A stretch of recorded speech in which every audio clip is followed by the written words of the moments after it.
प्रधानमंत्री नरेंद्र मोदी ने ABP news channel को जो इंटरव्यू दिया है उसे देश में तमाम लोग देख रहे हैं, लेकिन खास बात यह है कि इस इंटरव्यू को तमाम मुस्लिम समुदाय के लोग भी लगातार बैठकर देख रहे हैं। रात 8 बजे जैसे ही इंटरव्यू शुरू हुआ वैसे ही मुस्लिम समुदाय के तमाम घरों में भी लोग एबीपी न्यूज चैनल लगाकर बैठ गए। इस वक्त हम मौजूद हैं संगम नगरी प्रयागराज के मिन्हाजपुर मोहल्ले में के एक परिवार में, जहां आप देख सकते हैं कि जो परिवार के सदस्य हैं उन्हें अभी नमाज पढ़ने जाना है, इशा की नमाज पढ़ने जाना है, लेकिन उससे पहले वो बैठकर एबीपी न्यूज चैनल पर प्रधानमंत्री नरेंद्र मोदी के इंटरव्यू को देख रहे हैं, सुन रहे हैं उनकी बातों को। खासकर प्रधानमंत्री नरेंद्र मोदी ने जो बात कही है कि वो ये चाहते हैं कि देश के साथ साथ मुस्लिम समुदाय के लोग भी तरक्की करें, तो उस इंटरव्यू को लोग यहां पर बैठकर देख रहे हैं। बहरहाल जिस परिवार में हम बैठे हैं, इंटरव्यू को देख रहे हैं, उस परिवार के लोग हमारे साथ हैं। हम उनसे बात करते हैं, उनसे जानने की कोशिश करते हैं कि आखिरकार उन्हें प्रधानमंत्री नरेंद्र मोदी का ये इंटरव्यू कितना पसंद आया, क्या कुछ उनका कहना है। बताइए, प्रधानमंत्री नरेंद्र मोदी का इंटरव्यू आप देख रही हैं, क्या कहना है? इसमें उनकी सारी बातें समझ में आ रही हैं, जो उन्होंने किया वो समझ में आ रहा है। दूसरी चीज़, हमारे समुदाय को लेके जो लोग एक अफ़वाह बनाते हैं कि बीजेपी खिलाफ है, कम से कम वो बात तो मोदी जी ने रखा। एक प्रधानमंत्री के अंदर ये बात ज़रूर होनी चाहिए। मुझे नहीं लगता, क्योंकि बहुत मेरी उम्र नहीं होगी तो शायद इतना तजुर्बा नहीं है कि बाकी प्रधानमंत्रियों ने ऐसा कभी बोला होगा कि नहीं। जो मैं सुन रही हूँ भाई, मैं उसी को जानती हूँ। प्रधानमंत्री ने एक बात कही ना कि मैं चाहता हूँ मुसलमान भी पीछे न रह जाए, वरना उससे भी मुझे दर्द होगा। तो यानी वो मुसलमान को बराबर मानते हैं ना। वो ऑनलाइन आके ऑन मीडिया ये बात कह रहे हैं, तो ये बात सबको समझना चाहिए। जो हमको भी साथ लेके चले, फिर हमें उससे बैर तो क्यों। उनका ये जो इंटरव्यू है, इंटरव्यू में जो बातें कही हैं वो प्रभावित करने वाली हैं। आप लोग भी उनकी इन बातों को मान रहे हैं, उनका समझ रहे हैं कि वो मुस्लिम समुदाय के लिए भी हमदर्दी रखते हैं। बिल्कुल, अगर उनके लिए मुसलमान मैटर ना करते हों, तो वो हमेशा अपनी बातों में मुसलमान का ज़िक्र क्यों करें?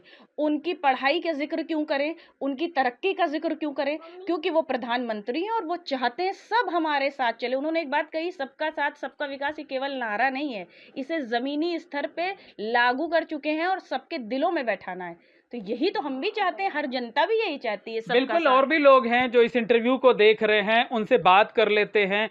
राहिल भाई, आप बताइए, आप भी इंटरव्यू को देख रहे हैं, क्या बातें आपको अपील कर रही हैं? कौन सी बातें जो उनकी हैं वो आपको पसंद आ रही हैं? पहली चीज़ तो उन्होंने एकदम क्लियर कहा प्रधानमंत्री नरेंद्र मोदी जी ने कि मुसलमान भी महत्वपूर्ण अंग है भारत देश का।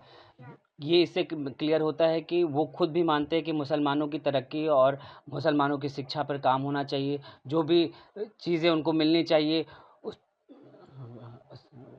जी, जी, जी, बताएँ। हाँ, मैं ये कहना चाहता हूँ कि वो चाहते हैं कि मुसलमानों के एक हाथ में कंप्यूटर, एक हाथ में जो लैपटॉप का सपना रहा है प्रधानमंत्री जी का, खाली कि जो जो दीनी तालीम मिलती है वो तो ठीक है, दुनियावी तालीम भी मिलनी चाहिए उनको। और उन्होंने बताया कि अटल जी ने एक मुस्लिम को जो है राष्ट्रपति भी बनाया हमारे। तो इस तरह की चीज़ें भारतीय जनता पार्टी के द्वारा हमेशा की गई। मुस्लिमों को कहीं से पीछे नहीं रखा गया कि हाँ दूसरी पार्टियाँ। बात अकेले मुस्लिम की नहीं है, वो तो सारे पूरे देश की बात कर रहे हैं, सबकी बात कर रहे हैं। अभी देखिए, मैं देख रहा हूँ फ्लैश हो रहा है कि रामकृष्ण मिशन को लेकर के उन्होंने बात कही है कि रामकृष्ण का जो मिशन था वो भी जो है घर छोड़ने के बाद कई दिन रामकृष्ण मिशन में रहा। वो अपने बारे में ये बता रहे हैं, रामकृष्ण मिशन मेरी नई दुनिया का एंट्री पॉइंट था।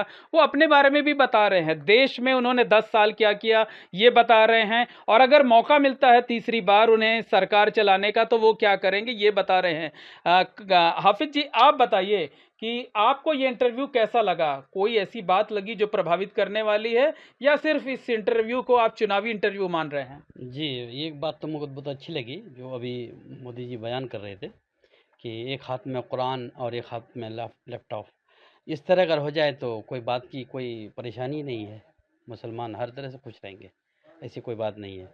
ये जिस तरह बोले और ये अगर हो जाए तो फिर क्या कहना, लोग खुश हो जाएंगे। अच्छा, आप उनका इंटरव्यू बैठकर देख रहे हैं, नमाज का वक्त है, नमाज के लिए भी आपको जाना है, लेकिन कहीं ना कहीं आपके मन में कोई उम्मीद तो रही होगी, तभी आप बैठकर उनका ये इंटरव्यू देख रहे हैं। कोई भी इंसान कहीं बैठते तो उम्मीद ही लेके बैठते हैं, बात तो ये है ना। अच्छा, आरिफ साहब हैं, उनसे बात कर लेते हैं। आरिफ भाई, थोड़ा सा आगे आ जाइए। आप बैठे रहिए अपनी जगह। आप बताइए, आप इंटरव्यू देख रहे हैं, आपको कोई बात अच्छी लगी या पूरा इंटरव्यू कैसा लगा, क्योंकि इंटरव्यू अब खत्म होने पर है, ज़्यादातर हिस्सा आप देख चुके हैं। हाँ, हमें भी इनके बातों से बहुत अच्छा लगा कि मुस्लिमों के लिए बहुत अच्छी बात ये कर रहे हैं कि एक हाथ में लैपटॉप होना चाहिए, दूसरे हाथ में कुरान होना चाहिए। अगर ऐसा हो जाए तो इससे बेहतर तो कुछ है ही नहीं मुस्लिमों के लिए। तो बिल्कुल और लोग हैं। आपका क्या नाम है? सुहेल। सुहेल भाई, ये बताइए क्या सोच रहे थे जब आप ये इंटरव्यू देखने बैठे थे? निश्चित तौर पर आपके मन में तमाम उम्मीदें रही होंगी, तभी आप ये इंटरव्यू देख रहे हैं। और क्या लगता है कि इंटरव्यू में वो उम्मीदें पूरी हुई हैं या नहीं? देख रहे थे मोदी जी जो बोल रहे थे वो सही बात कर रहे थे। मुस्लिम के बारे में सोच रहे हैं वो, कोई माने या ना माने, हम लोग तो दिल से मानते हैं। मोदी जी अच्छा कर रहे हैं, वो अच्छा करेंगे। अच्छा देखिए, जिस परिवार में हम बैठे हुए हैं, ये परिवार इंटरव्यू देखकर काफ़ी प्रभावित हुआ। और ये एक बच्ची है, बेटी खड़ी हो जाइए आप ज़रा सा। और ये देखिए, ये इतना प्रभावित हुई है कि ये एक नारा लगाना चाह रही है। बेटा बताइए, क्या नाम है आपका? रहमत। रहमत नाम है इस बच्ची का, 3 साल 4 साल की उम्र होगी। बताइए क्या कहना है नरेंद्र मोदी जी के बारे में? किसकी सरकार बनेगी बताओ? मोदी सरकार। देखिए, ये इस तरीके से ये पूरा परिवार जो है वो इंटरव्यू देखकर प्रभावित हुआ है कि छोटी सी बच्ची कह रही है कि अब की बार फिर से मोदी सरकार। बताइए क्या कहना चाहते मोहन हैं? भाई, ये कहना चाहता हूँ कि देखिए एकदम क्लियर मैसेज गया है पूरे देश में। बहुत सी बातें जो है मुसलमानों तक नहीं पहुँच पाती, अन्य समाज तक नहीं पहुँच पाती कि प्रधानमंत्री जी क्या सोचते हैं। तो इस इंटरव्यू में उन्होंने अपनी सारी बातें दिल खोल कर रख दी एबीपी न्यूज़ चैनल पे कि किस तरह से वो सोचते हैं देश के मुसलमानों के लिए और सभी लोगों के लिए कि सभी की तरक्की हो, सभी खुशहाल रहें। तो प्रधानमंत्री का ये इंटरव्यू दिल को छू लेने वाला है। और जो भी उनका सपना है कि मुसलमानों के लिए एक हाथ में कंप्यूटर, एक हाथ में लैपटॉप, और वो कुरान, एक हाथ में कुरान, एक हाथ में लैपटॉप, और वो ये ना रह जाए कि पीछे रह जाएं, तो वो भी देश और दुनिया से कदम मिला के चले। तो इस तरह की बातें, और उनको जो निश्चित तानाशाह तौर पर कहा जा सकता है कि देखिए ये जो परिवार है ये इंटरव्यू को सुनकर काफ़ी प्रभावित है। मरियम जी से बात कर लेते हैं, क्योंकि यहाँ हम जिस परिवार में बैठे हैं इकलौती महिला सदस्य हैं, बाकी सब पुरुष हैं। तो आपको ये ना लगे कि मुझे मौका कम दिया गया। आप बताइए कोई ऐसी बात जो आप और जोड़ना चाहती हो, कहना चाहती हो, क्योंकि लगातार आप देख रहे हैं, अब वो बता रहे हैं कश्मीर को लेकर के कि कश्मीर से मेरा पुराना नाता है। तो अब बताइए कि आपको क्या कहना है? पहली चीज़, मैं ऐसा नहीं सोचूंगी कि मौका कम मिला, क्योंकि ये मोदी और योगी जी की सरकार है, इसमें महिलाओं को कतई मौका कम नहीं दिया जा सकता, तो कोई कम नहीं देगा। दूसरी बात, वो जो कश्मीर की बात कर रहे हैं, उन्हीं का नहीं, हर भारतीय का नाता बहुत पुराना है। और मैं आजकल सुन रही हूँ जो कह रहे हैं बहुत जल्द कश्मीर भी वापस आने वाला है, तो इसको तो सुन के मैं बहुत खुश हूँ। मैं सोच रही हूँ, मैं क्या, पूरी इंडिया इस बात के इंतज़ार अब कर रहा है कि 4 जून को मोदी जी इंशाल्लाह फिर प्रधानमंत्री बने और जल्दी से अपना वो कश्मीर भी वापस लें, ताकि वहाँ के जो भी पाकिस्तान के हिस्से में, ताकि वहाँ का भी मुसलमान जैसे आज हम खुश हैं और आज़ादी से जी रहे हैं, वो भी वही ज़िंदगी जी सके, क्योंकि उनका भी अधिकार है खुश होने का। काफ़ी अच्छी बात आपने कही। अपनी इस बात को आप रिपीट करेंगे क्या, कि क्यों चाहती हैं कि नरेंद्र मोदी बने? 4 जून के बाद क्या होना चाहिए पीओके को लेकर? वहाँ की जनता जो परेशान है वो ख़त्म हो जाए। जैसे आज हम आज़ाद हैं और सुकून की ज़िंदगी जीते हैं पूरे अधिकार के साथ, वही ज़िंदगी उन्हें भी नसीब हो, क्योंकि वो भी वो ज़िंदगी डिज़र्व करते हैं। वहाँ के भी मुसलमान उतनी ही सुरक्षा में आ जाएं जैसे आज हम हैं, इसलिए हम चाहते हैं वो सब जल्दी से मोदी जी वापस हिंदुस्तान में उन लोगों को ले लें।